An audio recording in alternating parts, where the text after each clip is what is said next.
Hello friends, હું છું વસંત sir અને તમે જોઈ રહ્યા છો ઇઝી એન્ડ આઈએમપી લર્નિંગ.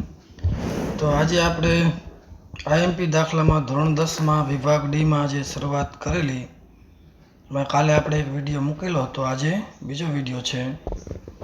તો અહીં આપણને દાખલા નંબર 2માં સૂચના આપેલી છે. નીચે આપેલા આવૃત્તિ વિતરણનો મધ્યસ્થ 28.5 છે વિદ્યાર્થી મિત્રો. તો અહીં આપણે m બરાબર લખીશું 28.5. દાખલાની રકમમાંથી x અને y બંને શોધવાના છે વિદ્યાર્થી મિત્રો. તો x અને y શોધવાના છે, પણ નીચે આપેલો છે આવૃત્તિનો સરવાળો સિગ્મા fi પણ આપણને આપેલો છે. સિગ્મા fi બરાબર આપેલા છે 60. તો અહીં આપણને બે ચાવી આપેલી છે. બે ચાવીની મદદથી એક m બરાબર છે 28.5 અને બીજું છે સિગ્મા fi બરાબર 60. બંનેની મદદ વડે આપણે x અને y ના મૂલ્ય શોધવાના છે વિદ્યાર્થી મિત્રો.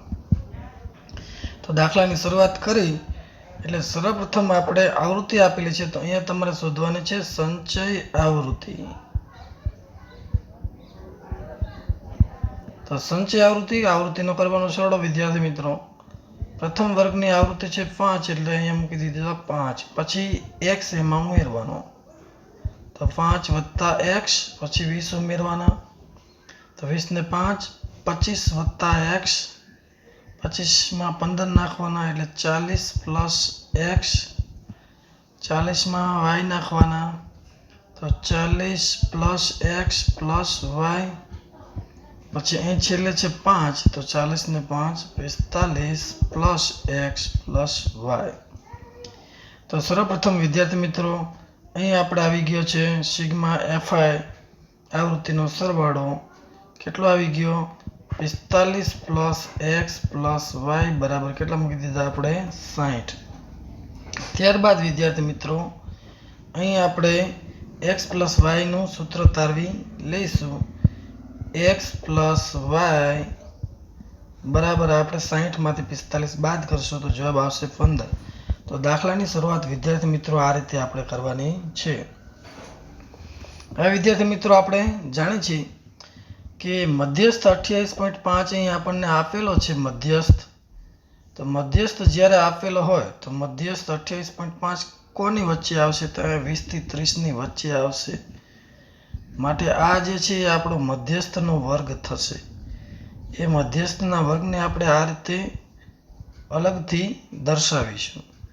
તો ચાલો અહીં આપણે મધ્યસ્થના વર્ગને દર્શાવેલો છે ગ્રીન કલરની લાઈનમાં. તો અહીં આપણે l બરાબર થશે 20. કેટલા થઈ જશે? 20. અહીં f બરાબર થશે 20. મધ્યસ્થના વર્ગની અદર્શીમાં l બરાબર 20. મધ્યસ્થના વર્ગની આવૃત્તિ f બરાબર 20. મધ્યસ્થથી ઉપરના વર્ગની સંચય આવૃત્તિ cf બરાબર 5 પ્લસ x. તો વિદ્યાર્થી મિત્રો દાખલો મોસ્ટ આઈએમપી છે, પરીક્ષામાં પૂછાવાની પૂરેપૂરી શક્યતા છે. મધ્યસ્થનો વર્ગ નક્કી કર્યા પછી આ બધી સંજ્ઞાઓ આપણે નક્કી કરવી જરૂરી બને છે. તો ત્યારબાદ આપણે આગળ સૂત્ર મૂકીશું. સૂત્રમાં બધી જ કિંમતો મૂકીશું એટલે આપણો જવાબ આવતો જશે. ચાલો જોઈએ વિદ્યાર્થી મિત્રો. મધ્યસ્થ એમનું સૂત્ર છે m બરાબર l plus n/2 minus cf ગુણ્યા h છેદમાં છે સ્મોલ f. તો વિદ્યાર્થી મિત્રો મધ્યસ્થ અહીં આપણને આપેલો છે. કેટલો આપેલો છે? મધ્યસ્થ 28.5 આપેલો છે. અહીં આપણે લખીશું 28.5 બરાબર l. તો l અહીંયા કેટલા આપેલા છે? 20. તો અહીંયા લખીશું 20 પ્લસ n/2. n એટલે આ સિગ્મા fi જે છે એને n કહેવાય. n બરાબર છે 60 વિદ્યાર્થી મિત્રો. 60 ના અડધા કરશો એટલે n/2 એટલે કેટલા થઈ જશે? 30 માઇનસ cf. આ cf ને માઇનસ કરવાના છે એટલે -5 અને માઇનસ x બંને માઇનસ થઈ જશે વિદ્યાર્થી મિત્રો. તો અમે લખ્યા -5 માઇનસ x ગુણ્યા h. h બરાબર છે આપણે વર્ગ ઊંચાઈ 0 થી 10, 10 થી 20, 20 થી 30 વર્ગ ઊંચાઈ છે આપણે 10. તો ગુણ્યા કરીશું 10 અને છેદમાં કેટલા મૂકીશું આપણે? સ્મોલ f એટલે કેટલો થઈ જશે? 20. ચાલો વિદ્યાર્થી મિત્રો આગળ વધીશું. 28.5 આ પ્લસ 20 છે, આ બાજુ આવશે તો -20 બરાબર 30માંથી 5 જશે તો 25, 25 માઇનસ એક્સ, અને અહીંયા 0 અને આ 0 જશે એટલે છેદમાં રહેશે 2. બરાબર વિદ્યાર્થી મિત્રો? તો ચલો 28.5 માંથી આપણે 20 ને બાદ કરીશું. તો 20 ને જે રીતે બાદ કરીશું એટલે શું મળશે? 8.5 બરાબર 25 માઇનસ એક્સ છેદમાં 2. હવે આ બે જે છે ભાગાકારમાં એને ક્યાં લાવીશું? ગુણાકારમાં. તો 8.5 સાથે ગુણાકારમાં આવશે 8.5 ગુણ્યા 2 બરાબર 25 માઇનસ એક્સ. તો 8.5 ગુણ્યા 2 તમે કરો એટલે 17 આવશે. 17 બરાબર 25 માઇનસ એક્સ. તો વિદ્યાર્થી મિત્રો આમાં એક્સને કરતા બનાવશો એટલે એક્સ બરાબર જવાબ આપણો આવશે 8, પણ એ એક્સની કિંમત આપણે આ સમીકરણમાં આગળ આપણે મૂકવાની થશે. તો વિદ્યાર્થી મિત્રો કેવી રીતે દાખલો આગળ વધારીએ છીએ જુઓ.